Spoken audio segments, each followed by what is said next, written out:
Hasil balik Indonesia masuk ke penyelesaian untuk bisa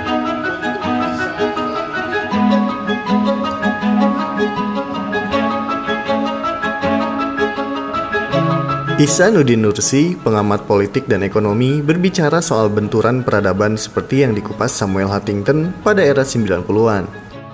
Saat menjadi pembicara dalam dialog terbuka yang digelar di halaman Masjid Amanah, Buni Nagara, Kota Tasikmalaya, Sabtu 22 Mei 2021. Ihsanuddin menegaskan, inti dari benturan peradaban itu adalah benturan antara Islam dengan Barat. Menurutnya, untuk menjalankan agenda penghancuran itu yang dibidik adalah dua kekuatan Islam di Asia Tenggara, yaitu Indonesia dan Malaysia. Namun Malaysia mampu bertahan, sedangkan Indonesia tidak. Indonesia ambruk dikarenakan banyak pengkhianatnya. Kalau Malaysia bertahan, Indonesia ambruk. Pak, saya di panggung kekuasaan saat itu. Saya satu-satunya manusia yang menolak untuk pinjaman IMF dan dari Washington dicairkan. Satu-satunya.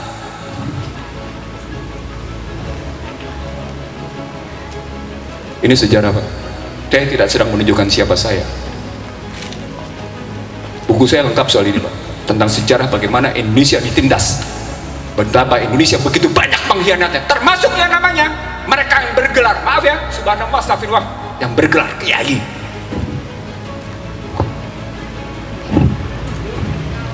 Sekali lagi yang bergelar kiai sekalipun, saya tahu siapa.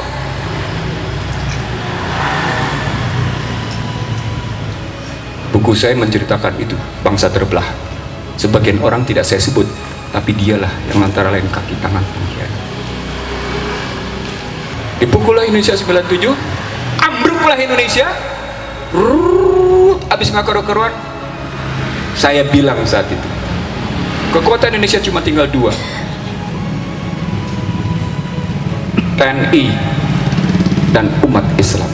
Cuma dua. Itu kajian saya 97-98, bukan sekarang. Dipukul TNI-nya, kembali ke barak dengan istilah reformasi TNI, balik dia ke barak. Berarti cuma tinggal Islam. Di markas FPI saya bilang, jalan Pak, saya pembicaranya. Di markas FPI saya bilang, umat Islam akan masuk ke dalam ajang adu domba. Dan nikmati sekarang kita diadu domba dengan kalimat Islam Nusantara, Ahmadiyah, dan macam-macam. Ini punya relasi dengan cerita dari 97 ke playing victim, jatuhnya WTC, diserangnya Irak, dan kemudian penggunaan senjata biologi sampai akhirnya sekarang. Dalam kesempatan ini, Ihsanuddin menyebutkan untuk keluar dari kemelut masalah yang membelit Indonesia selama bertahun-tahun, solusi yang harus dikedepankan adalah kejujuran dan konsistensi dalam menjalankan aturan-aturan agama. Ia menegaskan, selama pejabat dan masyarakatnya tidak jujur, Indonesia tidak akan bisa menyelesaikan masalah. Dan satu hal yang tak kalah penting namun sering dilupakan adalah soal riba. Menurutnya, agar Indonesia bisa keluar dari kemelut masalah adalah berhenti melakukan praktik riba. Hampir seluruh dunia tidak ada yang tidak terkena riba. Pak, kalau riba tuh gimana konstruksinya? Baca aja sendiri 275-279 Al-Baqarah, Pak. Buka sendiri, silakan. Bapak-bapak bu balik kan? Ibu-ibu bu balik, buka sendiri silakan. Tapi poinnya adalah hebatnya Yahudi mendikte habis-habisan umat Islam seluruh dunia.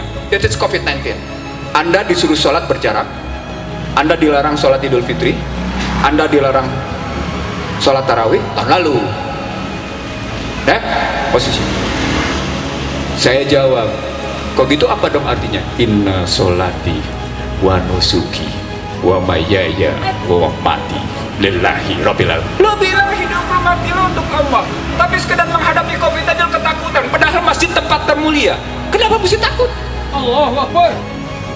Nggak ada logikanya kalau lu memang mengucapkan akdun bi qalbinya benar. Pak, saya bilang sama Anda, saya begini sejak awal COVID. Mau nggak percaya? Buktikan.